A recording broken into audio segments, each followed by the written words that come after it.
Hi. Coach, na banggit ko ni Coach rin na Benny Boatwright is in town. Pwede hindi lang po ba sabihin sana na live? Hindi. Yeah, he is in town. He arrived this morning. May scheduled hearing siya sa 19th for naturalization process. So he's here until the 20th.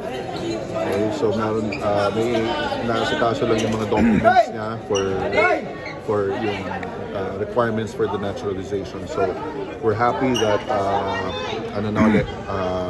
magtutuloy na yung process for his naturalization sa Congress.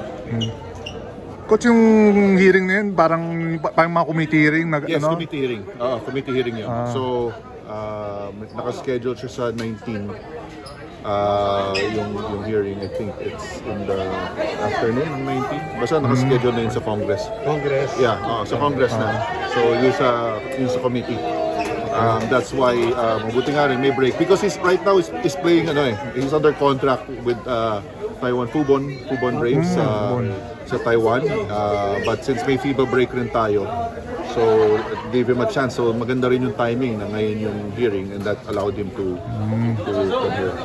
Coach, pupunta rin sa practice ng Gilas? Oo, at least kasi hectic na yung schedule niya kasi right now talagang yung requirements na kailangan niya i-submit, yun yung kinokompleto ng SBP. But we're trying to at least make him visit yung practices ng Gilas para makita rin niya kung paano yung ginagawa. But he won't be practicing. He'll just be there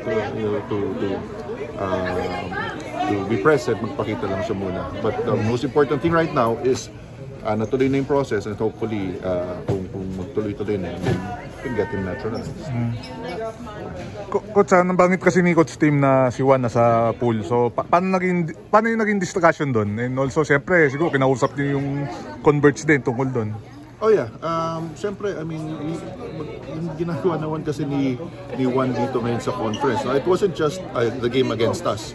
Even before that game, he was already getting triple-double, diba? So maganda talaga pinapakita niya. And nung nakita nga ni Coach Tim firsthand, siyempre, when we played against him, it's not only the points but his facilitating ability, reading defenses, yung pagiging kalmado niya, steadiness. So I mean, he deserves to have a shot dun sa Gilas pool. So that's why he was invited. It's not about since nasa tinalo nila kami or kalaban sa second group. It's for the country. So you're trying to build the best team possible, for us to qualify sa World Cup. So that's why we need to get everybody involved.